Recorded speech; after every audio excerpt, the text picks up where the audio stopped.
Hi there, it's me, Jordan Van Haslo. Welcome to Jordan Van Haslo and Friends live on Hot 702.5 FM Las Vegas. Let's get on with the show.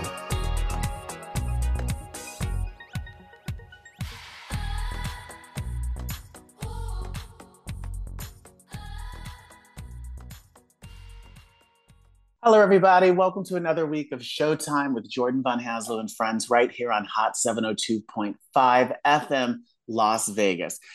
I am so excited to chat and catch up with our friend today. And I feel actually really bad because when he first called in, I was like, it's a pleasure to meet you. And he's like, we met. And I thought about it. Oh my God, that's right. We first met a few years ago at this fabulous dinner party that Jose threw. Um, and we had such a wonderful time. I'm so glad to reconnect and learn what he's been up to and actually learn even more about his career. He's a visual artist and an animator. He also sometimes refers to himself as a provocateur, and he's worked on so many of my favorite shows, including Archer and The Get Down and Beavis and Butthead Do the Universe. So without further ado, please welcome my friend Mac Williams. How you doing? Hello, thanks for having me. I would like you. I feel like you added a little sass to my voice whenever I was like, "Oh yeah, we met at." I was just like, "Oh yeah, we met at Jose's dinner party." No, no Oh sass, no no. sass intended. But that Uh, happens to me all the time. Can I tell you, when I lived full time in Los Angeles, I would always go, Jose, you remember our friend Ray. Ray threw parties like every Friday and Saturday night. So it was like if you were in Los Angeles, you knew you had somewhere to pregame before you went to your main event. And so I swear, this one time, and there would always be tons of people there. And so this one time, this one kid goes, Hey, how are you? And I'm like, It's such a pleasure to meet you. And he goes, We've met 3 times. And I felt so horrible. And so I'm trying to get myself into the habit of saying, It's good to see you, because that's yeah, what they say that you should do. But it's hard to do.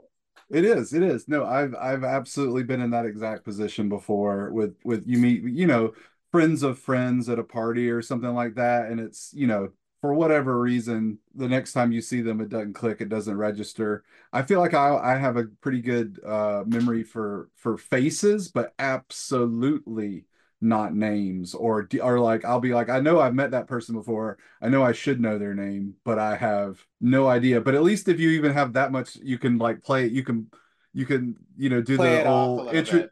introduce them to someone. Oh, have you met so and so? And then But you you, introduce that person and wait for them to say their name or whatever. That old classic bit. that old chestnut. I'm a veteran of that move. But see, it probably works because you are a visual artist. So it makes sense that you would remember faces because you probably, just the way that when you look at things and when you look at people and when you're introduced to people, you're probably looking at them in a way that me, who can't draw my way out of a paper, like if there was a gun to my head, I would be dead. I don't look at things. So that makes sense, I think, that you'd have a good eye for faces. That's an interesting thought. I wonder because now I'm thinking about that. I wonder if like the because I did caricatures for a long time when I was younger to like make money to buy Christmas presents and things like that. And there are certain faces that are much, much harder to draw and harder to caricature. And often people who are very have very, very symmetrical features. So like good looking people sometimes can be really hard to caricature. And people who have just like no real distinctive features to their face, they just have like, for lack of a better word, like an average face. And I wonder if that affects how you remember people's faces. Like I'm sure you remember people with distinctive faces Totally. If they better. have like a nose or if they have Yeah, like a big chin or if they have, yeah, totally. but then also like I imagine you would remember like hot attractive people as well, but I don't know because like they're very hard to it's like it's the two ends of the spectrum of like being really hard to draw people that have like because usually quote unquote good looking people, you know, have really often very symmetrical features often. Yeah. Not always, but like that's No, but one of that's the kind of like what they like always. If you read Cosmopolitan magazine, like that's usually yeah. the yeah. Well, but see, I think you have something. You're onto something there because I think that people who are like really really good looking, like people who get cast in movies, like and they're supposed to be the good looking person. To me, they all kind of look generic, and oftentimes they kind of seem interchangeable to me. I would agree with that. Like that's why we You- have like character actors and stuff where it's like they have a super I feel like a lot of character actors have these like super memorable appearances, like faces, looks, whatever it might be, too distinct for like a broad lead role. Like I think for lead roles, it's interesting because like you want people to be able to like project themselves into the role of the hero or the or whoever the if it's a romantic comedy, for example, like you want the women watching it want to be able to project their image onto the heroine and if we're watching an action movie, guys want to project themselves onto like the action hero or whatever. And so if you get somebody that's sort of like broadly good looking and in a way that's not too specific and distinct, I feel like some sort of like pop music, it's like it has you're appealing to a much broader group of people. I don't know if that's a positive or negative or just the way things are or whatever. I don't know. That's just me thinking out loud about that. That's it. It's interesting to think about though, I think. Right? Absolutely. So speaking about visual artists, what are you visual arts and media? What have you been up to? So when was that dinner? Was that Oh man. 2001, maybe 2001? I feel like it was a while ago at this point. It wasn't quite To, that long. well, I no, think because Jose, when did Jose move down to Florida? Jose, when did you move down to I think Florida? yeah, 2021. Yeah, oh, yeah, July. He says it was July 2021. So Yeah. there you go. It's been a while. So what you Yeah, been it up was right. It to? was I feel like it was like I feel like it was like after the pandemic, but so to speak, but it was still like in the midst. I It was think like everyone we had were like just gotten vaccinated, yeah. and so Yeah, people as I were remember it finally was a like, "Let's start getting together." yeah, I remember it was like a big like to go to a dinner party at a person's house was like a big deal at that time, but it was fun. Yeah, yeah, we had a good time. So what have I been up to since then? That's an excellent question. I started about, I guess this is my third season on the film unit at SNL. I do Oh, visual fun. eff- I do visual effects for all of the pre-tape segments. So anything that's not in front of the live audience, like commercials or like the little short films and stuff that are in pretty much every episode of SNL. Yeah. Do There's you a work on the Please Don't Destroy stuff? I love Mhm. that little crew. I think that they're so great. They were Yeah, like an awesome fun. they it's sort of hit or miss on how much VFX they need depending on the specifics of their sketch. But I would say the most common stuff we do for them is like replay like they'll shoot the sketch, and there's a lot of times there's stuff on their computer screens or their phones. We have to do screen and phone replacements for them pretty consistently because they'll shoot the sketch and then they come up with like the funny graphics and stuff like that later to put into the screen. Into the So that would shot, be the yeah. most common thing. But like also then they like I don't know if you saw the one with Bad Bunny and the Shrek movie where Oh, there's tons yeah. of like 3D animation and stuff of Bad Bunny's version of Shrek. So that, it varies wildly how much work there is on any given week for all of them, really.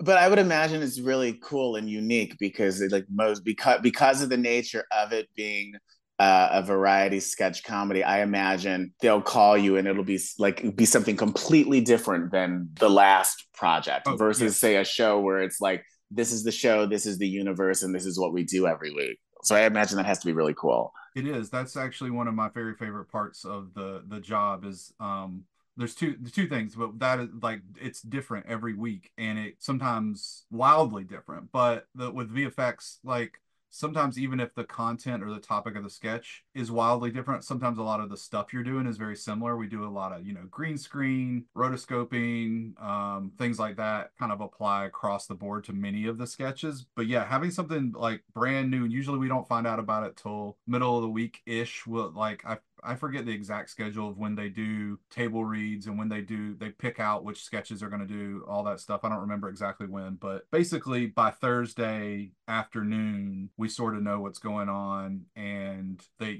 haven't even filmed anything yet. So that we usually work only on Saturday. So it's like you come in, this is my other favorite thing about the job because I come from an animation background. You go in the morning and then at the end of the day you're done with it forever. Like Oh, wow. so But it's that is but very, it, very different than animation. but is that stressful? I mean, because you do have, I mean, since it's a live Yes. show, like Yes, you it's do very have stressful.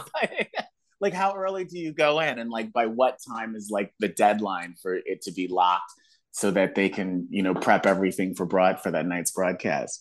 So believe it or not, like we'll be working on the sketches up until moments before they air. Like while it's like the commercial break is still going Yeah, on. like we'll be working on stuff while the show is on before it gets to our sketch. Now there's, I forget what the window is. There's like a 10 or 15 minute something like that window. I forget the exact amount. I don't even know, because I don't have to deal with that part of it, thank God. But there's a certain amount of time it has to have to go through all the like technical processes and stuff. So it's not like we do it and hit send like 5 seconds before or anything like that. I bet But that guy who works as the trafficker is probably sitting there on pins and needles, like what are they gonna he's used to it by now. It takes, it's, you just kind of get used to the pressure. You get used to the thing. When I first started, I was like I was like in a panic every time. I was like, oh my god.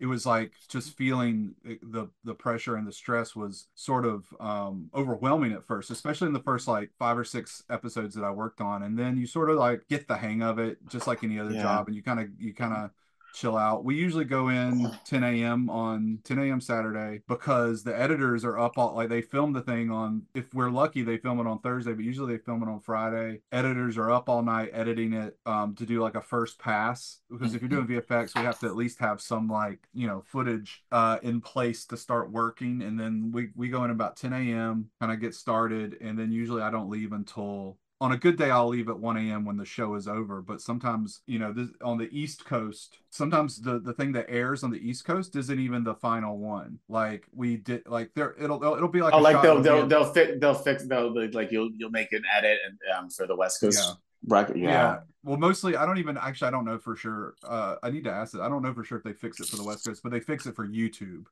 and Oh, all the got it. social stuff. So like what we'll do is like if it's a bad day and it's an extremely heavy sketch, and maybe even at air, maybe there were 3 shots in there that were 90% done. Then that means at 1 a.m. we're working to finish the extra 10% of those 3 shots and get them in, and then they put it up on YouTube as soon as, they put it up on YouTube real fast. They put up on all the social stuff super duper fast. So sometimes, we might be there till two or three. That's unusual though. It's a very long day, but it's also very fun. It's very, very fun. Yeah. Most importantly, do you get to go to the after party? I do get to go. I do go to the after parties occasionally. The after parties are really fun. It's fun to do, like, celebrity sighting, and like, hey, look who's standing over there. It's, this famous person X talking to famous person B or whatever. It's like it's very fun, but it's also like I just said, like it happens at the end of a 15-hour workday. So You're like, I'm okay. yeah, I'm not really there able to take full advantage of the after party. I love it. That's so fun. And then you're working on something else at the moment too, right? I am working on I'm not sure how much I can say about it. I am Oh, okay. working right now on a children's animated project, and I think that's about all I can say about it. But I'm also doing like freelance work as well. So I do a lot of stuff like motion graphics. We do visual effects for I'm a partner in my company is called Pig Apple. Okay. So for example, we are working on VFX for the next season of Emily in Paris right now. Uh-huh. I hope I can say that. I'm pretty sure I can say that. Um, and then there's just other stuff like I actually do some motion graphics work for pharmaceutical advertising, things like that. I do lots of very wildly different things. I'm sort of a jack of all After Effects. Just like I can just anything with After Effects, bring me aboard. I'm happy to do it. So that's sort of my role. Yeah, that's cool. So let's kind of go back to the beginning of like how you started your journey. Were you like that kid who was like always doodling or like, Oh, absolutely. yeah, yeah. Were you Yeah, like just, I'm sorry, go for it. no, yeah, no, you nailed it. Like I remember in third grade, I was sitting like where my desk was next to where they kept the blank copy paper. Like I was sitting next to a shelf that had stacks of blank paper on it. and I would I just grabbed paper and just drew constantly, and I would draw, and then I would like I would sell people like drawings of Ninja Turtles and Transformers for a quarter. Like if you wanted me to draw something, you could request something and for a quarter I would draw whatever, whatever you asked me to draw. That's It so was funny. So, my first so, my first entrance into business. totally. So Pig Apple was founded in elementary school. Yes. Yeah, yeah. That that's so cool. Were you inspired by anything in particular? Was it specifically cartoons and animation, or were you like what was it that kind of inspired you when you were really young? When I was really young, I mean, I watched tons and tons of animation. The Simpsons, Ren and Stimpy. I really love Doug. Oh, I remember Doug. Yeah, I like Doug. I related to Doug a lot, for better or for worse. Then I also, other than animated shows, I also, oh yeah, I forgot, like DuckTales. I love DuckTales. Woo. Still love DuckTales. Other than like cartoons, like animated cartoons, I was very, very big into like comic strips, Uh, and illustration. And my dad is a newspaper publisher. He's retired now, but growing up, my dad owned several weekly newspapers in our area in Georgia where I grew up. I sort of got introduced to editorial cartoons, and so I was like really very strangely into editorial cartoons as a kid. Like I really loved, even though I didn't really necessarily understand all of them or get it exactly, like I just loved drawings and cartoons. So like that really appealed to me as well. And in fact I was an editorial cartoonist for 4 years in college. I did that for the student newspaper at the University of Georgia. that's cool. That's cool. So when you were starting to go to college or thinking about college, what was the plan? Like you're in high school and you're like, okay, this is what I want to do. Was the whole plan like I want to be an animator? Was the whole plan I just want to make money drawing? Or was the like where was your head at then? None of those things were the plan. The plan was to go to the University of Georgia so I could go to the football games because I was a huge fan of the Georgia Bulldogs. So in Georgia, if you had a B average, I don't know if this is true today. I think it's changed somewhat. But when I was in leaving high school in 1999, if you had a B average in high school, you got free in-state tuition to any state university or college. And Oh so wow. I went to University of Georgia, which is our like flagship state university. I went there to because of the football team because my dad went there. I grew up a Georgia fan, so it was just like, I'm going to Georgia. That was always like that was decided before I ever decided what I wanted to do with my life. Because what I wanted to do with my life at that time was be a paleontologist. And that's Okay. what I'd wanted to do, like from, even though I was drawing all the time, from the time I was like 5 till literally 18 years old, I was like, I'm going to be a paleontologist. And then I got to the University of Georgia.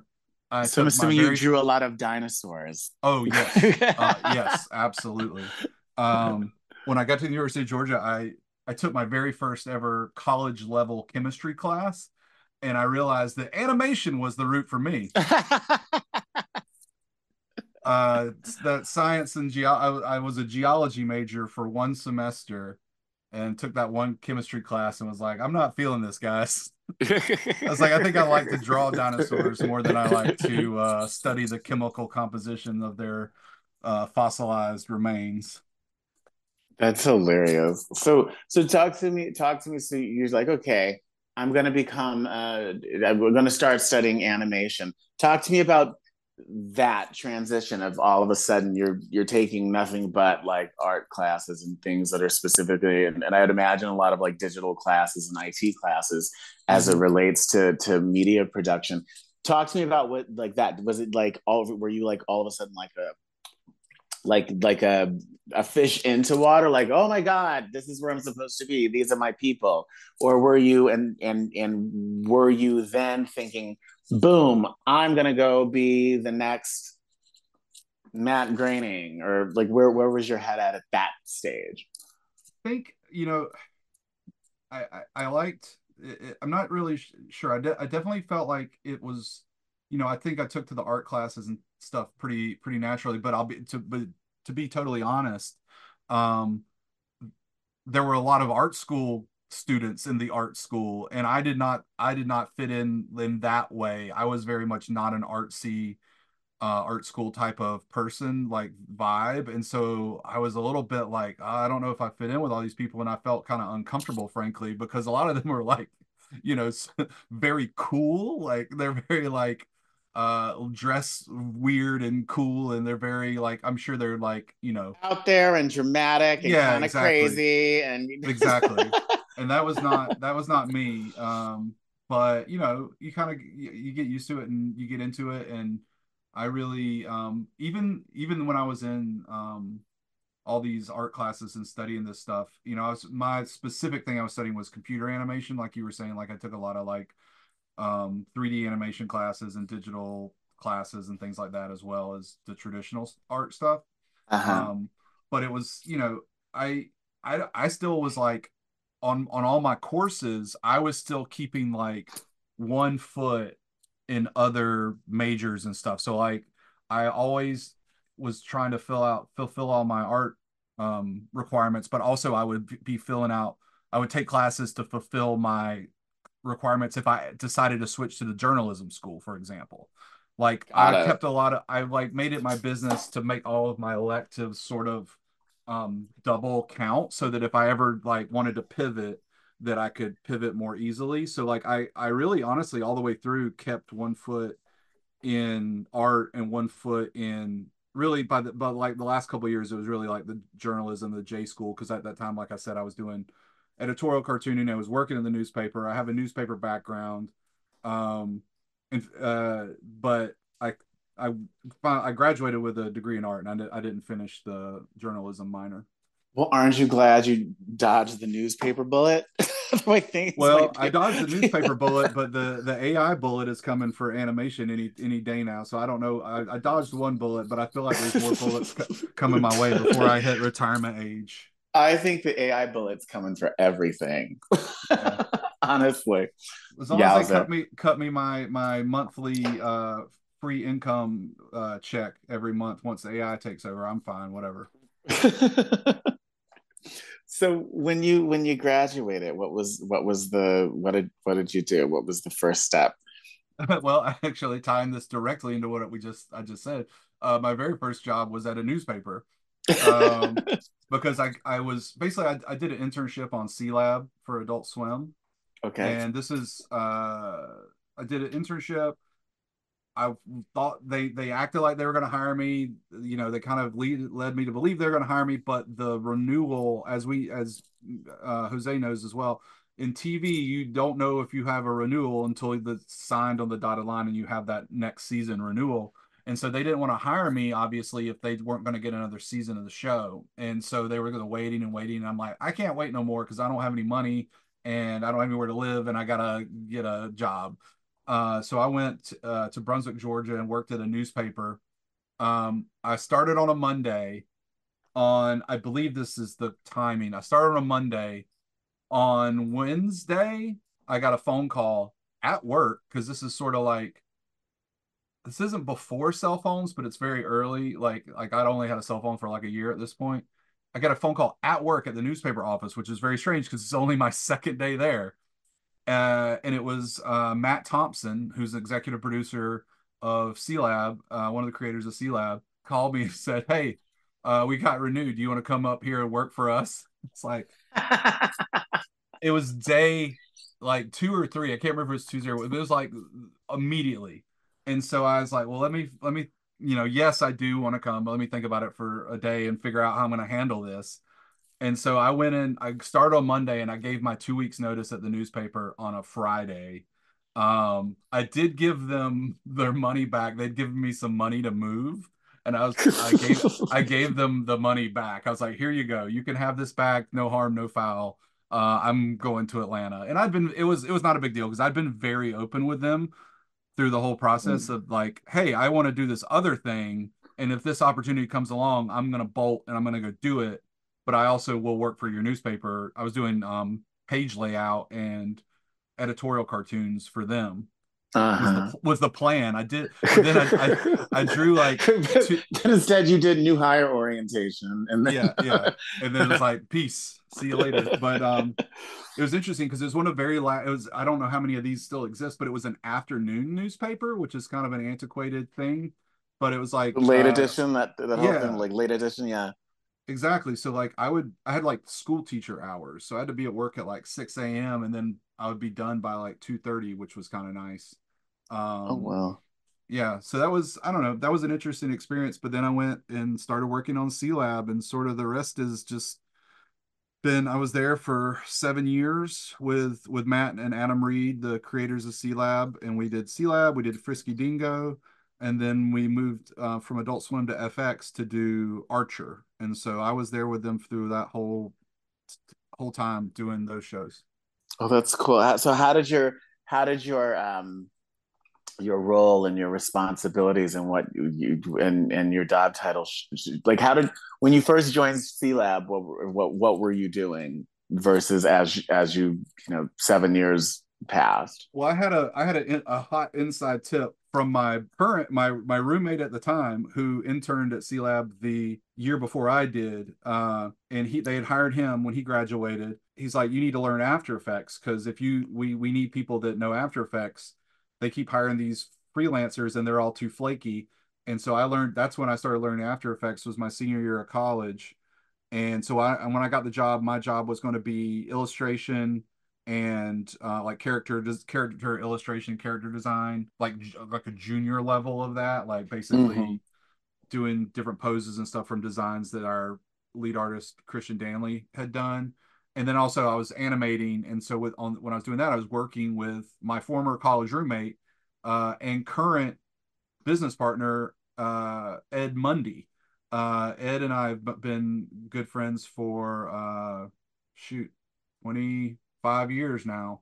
He was the best man in my wedding, and he and I have worked together off and on for, yeah, ever since we worked together on a sketch comedy show in college. Then we worked together on C Lab. He moved to New York, and then like 5 years later, I moved to New York. Yeah. How did that move come, and was that something that you always like you wanted to do, like were you because you're a Georgia boy, right? So Right. like Yes.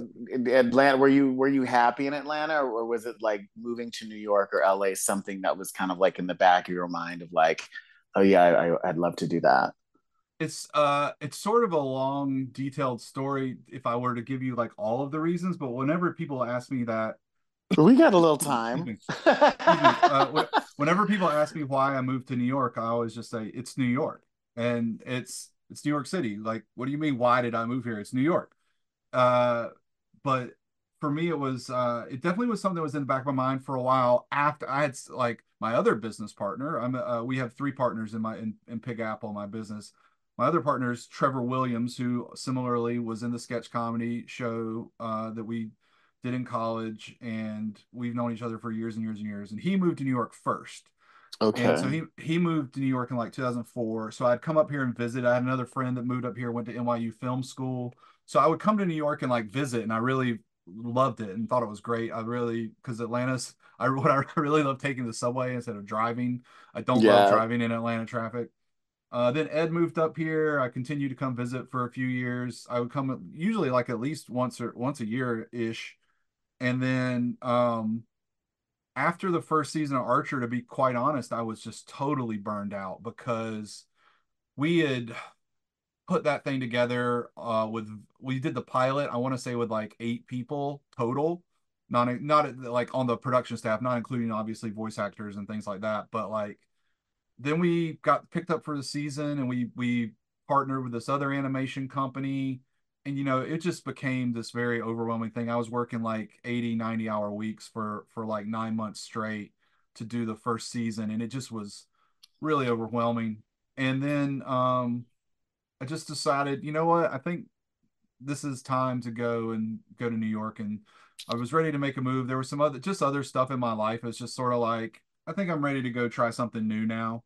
Yeah. And I went to Matt and Adam, my bosses at the time, and I told them what I was thinking, told them what was going on, and they were like they had moved originally to Atlanta. They had moved from New York, and they loved New York, and they're like go to New York. You're gonna love it. We think you should go do that. You can freelance for us as long as you want until you get your feet on the ground and get some work up there. So they were just incredibly supportive of me making the move, which was very, very cool. And so I ended up, basically the way I made my living in New York, the first year for sure was I was still as an animator on Archer. I was no longer director, but I was just like one of the animation team on Archer for the first five. I directed the first season. I was animation director for the first season, and then for seasons 2 through I think 5. I think the Archer Vice, where it went Miami Vice. I think that's the fifth season. Okay. And that was I was your like, last one? yeah, that's why I was freelancing. So basically, they provided the cushion and the ability for me to make an income while I like made connections, got freelance gigs, started freelancing, got a reputation, got my name got around. I started getting more jobs as a freelance animator, mostly doing like motion graphic stuff, lots of advertising, sports stuff. And so I wasn't really doing TV cartoons for like a while. But I started doing some cartoons for the music website Pitchfork Okay. around that time. So then that became sort of a bigger thing. And I just had so much freelance work coming in that that's when I left. I told him, I think it's time for me to leave Archer. I think, I feel like I wasn't really, I was only doing a few scenes a week at that time. I was like, I think it's time for me to move on and, uh, you know, do something, do this full-time freelance thing, which was very scary, but it Yeah. worked out. Yeah. At this point, had you started your organization, or were you Yeah. just working independently, or were you, okay? So you were working through your organization and just developing Um, clients that way. no, we started Pig Apple, I want to say 20 is around this time, around the same time, like 2013, 2014 ish. Like the three of us just ended up working on freelance stuff together. So often, like one of us would get a gig and bring the other one on, and vice versa. It just made sense because my partners, one of them really focuses on live action and directing and writing, and my other partner, Ed, that's Trevor, and then Ed is really focused on visual effects primarily, and then I sort of handle animation. So we all have our little paws in Like different pies. yeah.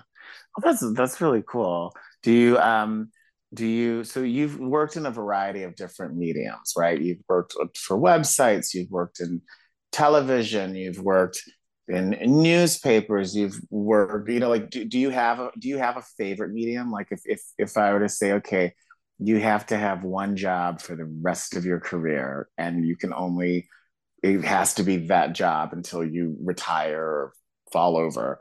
Do you have a preferred medium in which to work? I think it's TV. Like I don't know what it says about me, but I really like that other people can see and know what I work on in that way. Mm-hmm. Maybe it's just very egotistical. I don't know what it is about me, but like working on TV shows, I really find the most enjoyable because it also um like I don't think I could have worked on Archer for like 15 years or 14 years or however many seasons it ended up being. Like I don't think there's any way, but like new episodes, it's enough, like each episode is its own thing, so it's like enough different to not be totally repetitive. Then you get like breaks in between seasons to do other stuff and explore other creative things, and so it's like I like that aspect of it where it's like you get to really sink your teeth into something. It's not too redundant and repetitive, and Mm-hmm. you get breaks from it. So Yeah. that's what I like about And TV. then you have the name recognition too, right? Because it's you Yeah. don't have to like explain things like, oh well, I work for blah blah blah. Well, Hmm. it's this niche, is this niche, social blog that blah blah blah blah blah. Like you say, I work for Archer, everyone gets it. Yeah, yeah. I don't know if that's just because I got so lucky out of the gate right out of college that I was on C Lab working on Adult Swim, and like that was had just started and it was very big at that time, and um obviously it got even bigger, but like it was just one of those things where it's like I'm just used to that being the thing. Yeah, like Like if your first car is a Mercedes, the idea of driving a Honda is like, well, they're yeah, I well-made mean, cars, but I mean, I don't know. Hondas are very, they're very Hondas well can be made. very reliable, and TV is not always quite as reliable as you would like it to be. That is one downside of it. You mentioned about me working for websites though, but one funny job I did have, which actually I don't think it's practical or reasonable that this would ever be anyone's full-time job, but between after we did the pilot for Archer, before it was picked up, there were several months where the FX was like trying to make their decision and we didn't know what was going to happen, and I was didn't have a job, so I went and got this job. I was as a web designer for a website. This is pre, I don't think this is pre YouTube, but it's like when video was first becoming a thing on the web. So I want to say this was like late '08, maybe early '09 or something. I worked on a website as a web designer. The website was an online TV show about a vampire puppet who uh but it was a comedy show for kids. It was sort of like a cross between Eureka's Castle and Duckula. If you ever saw Duckula, the Yeah. cartoon, Uh-huh. um it was a very very strange thing. And man, I feel bad because now I'm blanking on the name of it. I have no idea if it even exists online anymore. But It for like, probably doesn't if it was at that time. That was like when people were yeah, just kind of starting to experiment with yes, like exactly. doing that, but people weren't necessarily used to the idea of like tuning into your television on your computer. Exactly. Yes, that's exactly what was going on. No one was used to like coming to a website to watch this little show, and it was really good. It was very interesting. Like the people who started it, like they had some sort of tech company. I don't remember the details, but some sort of internet or tech company, and they had like sold out at exactly the right time. And so they had a ton of money. They were just like flush with cash, didn't know what to do with it. And this was one of their little like projects. They're like, well, we're mega rich now and we just want to do whatever we want to do. Let's start this like kids network online and do this puppet show. And it was really fun because actually a lot of the it's interesting because a lot of the several of the people who were puppeteers and did the voices ended up being people on Archer actually. Huh. Um Lucky Yates specifically, I remember, was on that show, and he was ended up being the voice of Dr. Krieger Uh-huh. on Archer.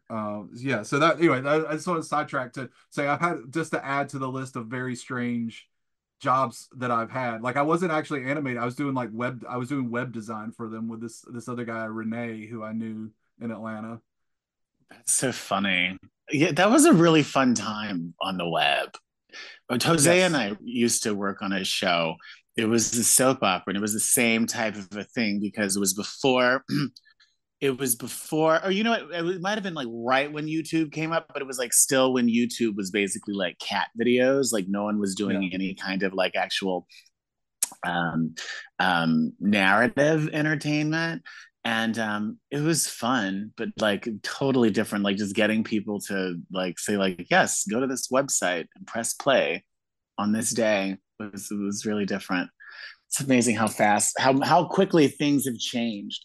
Have you ever put together your own thing, or like, or do you? And if not, like, do you have any impetus to do that? Like, oh, I have an idea for a show, and I'm gonna build it from the ground up and try to sell it.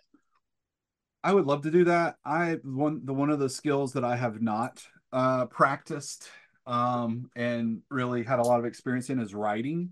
I Mm. definitely have like, I have ideas for shows and things like that, but I would say I don't really, that was I think originally a dream of mine, but as I've worked more in the industry, I realized I was like, no, you know what I'd like to do is partner with someone who's really good at that and help them produce their show.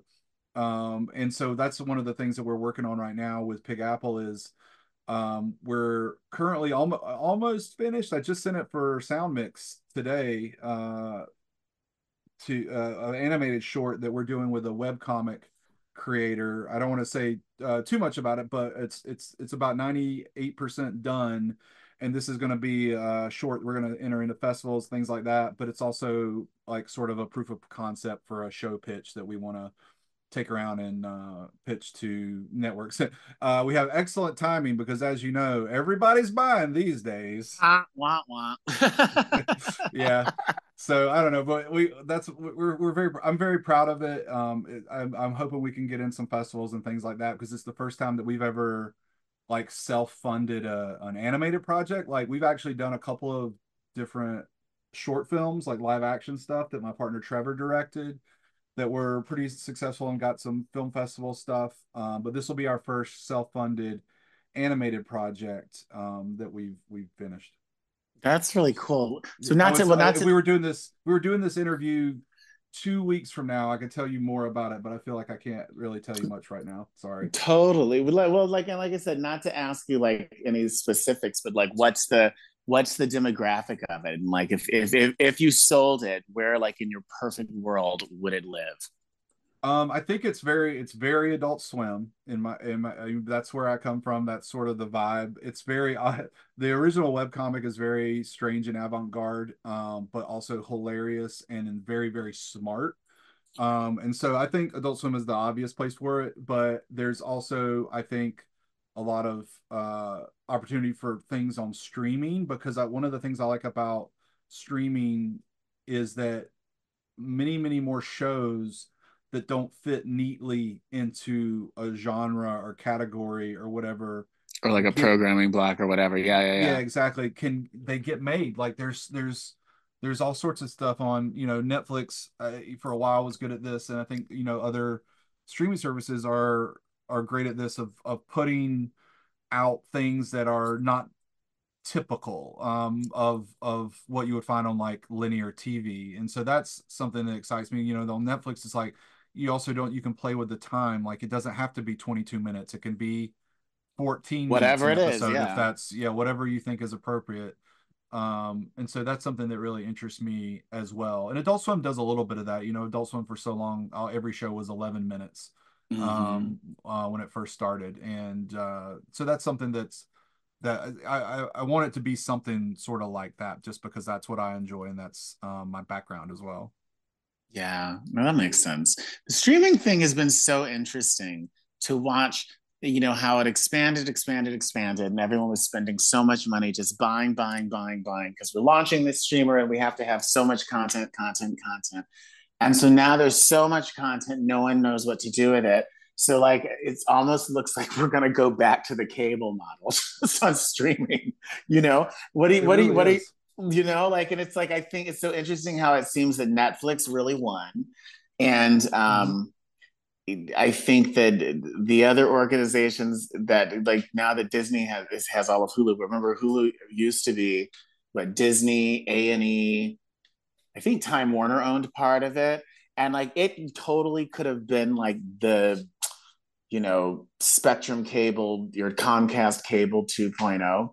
But, Mhm. they went their way. What do you think, or what do you see, or how do you think that the streaming landscape is gonna pan out? Because one thing I'll say before I Mhm. just asked you a question and just kept on going, but one thing I'll say, like when I think of like Netflix, for example, it's like water everywhere, but not a drop to drink. Like there's so Yeah. much Yeah. content, and you don't know what you should be looking at because like unless it's something that's really like a major Netflix original, or like like they just bought the old HBO shows that they're going to be they're starting to broadcast.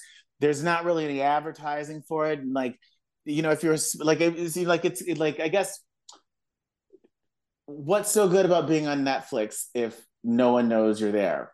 Oh yeah, absolutely. Like I think that I have no idea how what I think things are going to change probably pretty dramatically in the next few years. Like linear TV in particular is just going down the tubes. I'm a huge fan of professional wrestling.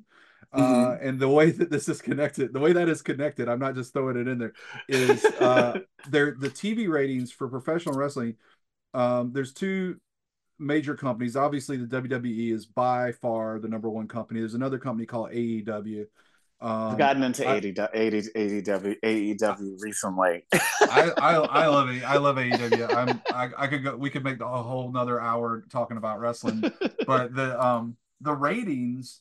If you look at TV ratings and you look at non-sports, non-news programming, professional wrestling is in the top three every week, like Mhm. top three to five. I don't, I'm sure there's weeks where that's not entirely true, but like Monday Night Raw is one of the top rated shows on all of cable television today. But when you look at the actual number of people that represents, it's like 2 million people on a really good night. Like there are YouTube channels that have 10 times, just YouTube channels have 10 times as many subscribers as that. So like one of the top shows on cable can only pull in, 1.5, 2 million viewers a week, and these YouTube creators may have like 10 million subscribers and they're putting out a video every week. And Totally. so the model, And I mean, the model is just changing so dramatically. And then you throw in these streaming services on top of that. I don't know, if cable TV is getting X number of viewers, these streamers never release their numbers. And I think that's for probably good reason on their part, because it's probably, you'll be shocked at how how low little some of them some of these are. shows, especially some of the ones that get the most hype. Well, I yeah, Or, yeah. I think if I do feel like stuff like, Stranger Things, for example, since we're talking about Netflix, I bet the numbers for that are phenomenal. I bet it's amazing numbers. But that's like one in a, one out of, we were just saying, totally. like water everywhere. And it's decision paralysis. Whenever me and my wife turn on our streaming service and looking for something to watch, we'll just browse and browse. And, it's just like, it's the same thing ordering something to eat. When you now suddenly with Grubhub, we have access to every restaurant can bring food to our Totally. house. It's like and you start looking and it's overwhelming decision paralysis. So I feel like, I don't know if that's entirely answering your question, but that's sort of how I feel about streaming. I do feel like the idea of what I think one of the reasons wrestling holds up compared to a lot of other things is I don't think people watch TV. Like if you ask someone when is Game of Thrones on TV? Like when does it air on TV? I mean I think people will probably be able to tell you like Sunday nights, but do they know what time? No, because a lot of them do not watch it when it airs. And I feel like that's Right. true of so many things now. It's like you watch them when it's convenient, when you want to. And the model of watching something live on TV is sort of going away, except for sports are still holding on, because people, sports, no one wants to watch a recording of the Knicks game a day and a half later. Right. And I think professional wrestling has a little bit of that. It's not exactly the same, because I think more people do DVR wrestling, but I think it still does have some of that, like, you got to watch it live It's like kind a of vibe. communal, like it's a communal experience. Like, oh my Yeah. God, if we're both into it, tomorrow we got to talk about what happened yesterday. Yes, exactly. So I think that's one thing that's helping them out a lot. I think that, like you just mentioned, that communal vibe, I think that's true. Some of the other leading like things that are still getting ratings and cables, like reality TV shows, like Vanderpump Rules and Real Housewives and things like that. That my wife loves those shows, and that's the same kind of community vibe. Like they want to be watching it and tweeting about it and messaging about it and talking about it as it's happening, and that's a big aspect of that. And not, if you're watching an episode of Game of Thrones, I mean, that's, I'm just saying that as an example, or Stranger Things, whatever these big sort of like hit things might be, a lot of that, I don't feel like there's a community vibe around watching the latest episode of Slow Horses on Apple TV or whatever. Even though it's a Right. phenomenal show, it's one of my favorite shows I've seen this year. uh but I don't feel the need to like live tweet Slow Horses Right. the way that people do with Where with sports and other gay stuff. or like even Game of Thrones, the way Game Hmm. of Thrones was, yeah, no, you're absolutely right.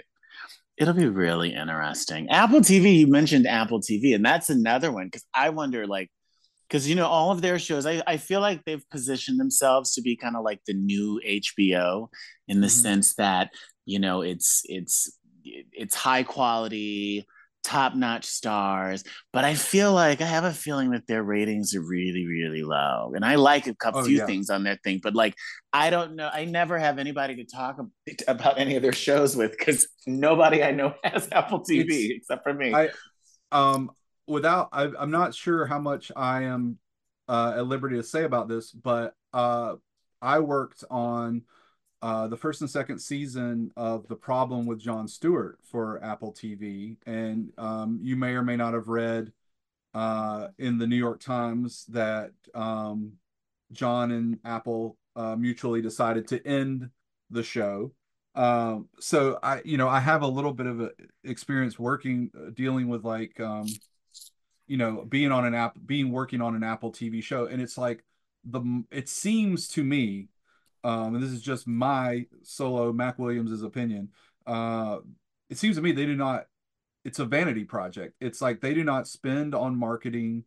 They don't spend on advertising. You don't hear about these cool shows. However, they are producing amazing shows. Like they Yeah, are like the stuff that is on Apple TV is almost all extremely high quality. Like I don't know if you've seen. totally. I really loved the Monarch show this year. I thought it was great. I really loved Hmm. Loot with Maya Rudolph. I think Loot. I think that's what it's called, Loot, right? I, Yeah, that show's really good. I mentioned Slow Horses already. I'll mention it again because it's worth mentioning many times. yeah. That's I'm on really Apple into TV. Palm Royale right now. I think that that's really great TV. Have you I seen have it that yet? one. I'm familiar. I'm aware of it, but we have not started watching that one yet. But Great I'm cast, aware of it. great concept. But you're right. But see, then I also wonder if this is also, just a symbol of just the change of the industry in general, right? Because once upon a time, the studios were all owned by media companies, but now we're, Hmm. like Apple TV. Like I think Apple TV Plus really it's a loss leader. It's just Yeah, like, hey, exactly. Yeah, here's yeah, yeah. another, benefit to buying an Apple product. You know what I mean? But 100, it's not that 110%. and I think that even like Amazon Prime, Prime Video is the same way. It's just like, here's another reason to this is another Yeah. benefit of subscribing to of shopping at Amazon. So I think Well, I think that's part of the reason that like a lot of these shows that would not get a second season on Netflix do get multiple seasons on Apple TV and show and Amazon Prime for that matter. Like shows you're like, how did that get a fourth season? Or who's watching that? It's just what you said. They give these shows time to sort of grow and do their thing because so that this is like the positive side of what you're saying, in that they're not chasing the numbers. They're just like, yeah, let's just make something good and cool and put it on our thing. And maybe, and then people will tell people they get a year of it free if they buy an iPhone. Because really we're in the iPhone business, not the Maya Rudolph business. You know what I'm saying? totally. This has been really fun catching up with you. I've really enjoyed our conversation today. Yeah, yeah, I really do. I really appreciate you asking me to come on and talk. I'm very flattered to be asked. It's been a lot of fun. Where can our audience like learn more about you? I don't know, either your company or I don't know if you're Mhm. really active on social. Where can we find you? The best place to find out stuff about me is my website, macwilliams.com, M-A-C-K, Mac like a truck, macwilliams.com. And then my company, Pig Apple, is P-I-G, pig as in hog, pigapple.com. Please forgive that website looks very dated and old because it's been on my agenda to redesign it using all of my multitude of skills. But yeah, no, macwilliams.com, pigapple.com. I'm trying to be less active on social media. My Twitter account is pretty much defunct at this point. Yeah. Okay. Last question of the afternoon. Where did the name Pig Apple come from? That is a great question, and I wish I had a great answer for it, but we just thought it was funny. We went I through a bunch. We went through a bunch of different names. I can't. The one that was like the contender with Pig Apple was Catfish Magic, which was equally as just we thought it was a funny name for a company, and we ended up going with Pig Apple. And I think it's at least my the thing I tell myself is we're in New York, we're New York based. The company started in New York, so Big Apple, obviously, and we're all from the South and we love barbecue, so that's where the pig comes from. Oh, that makes sense. I love it. Well, listen, thank you for being here, Mac Williams. Please come back again. Can't wait to learn more about the project that you're working on, the secret project that you're working on. And I hope it turns out very, very well. Thank you. Yeah, and yeah, have a great rest of your day. I really enjoyed this. Indeed. And thank you all for tuning in. We'll chat with you all next week on another episode of Showtime with Jordan Van Hasel and Friends, right here on Hot 702.5 FM Las Vegas.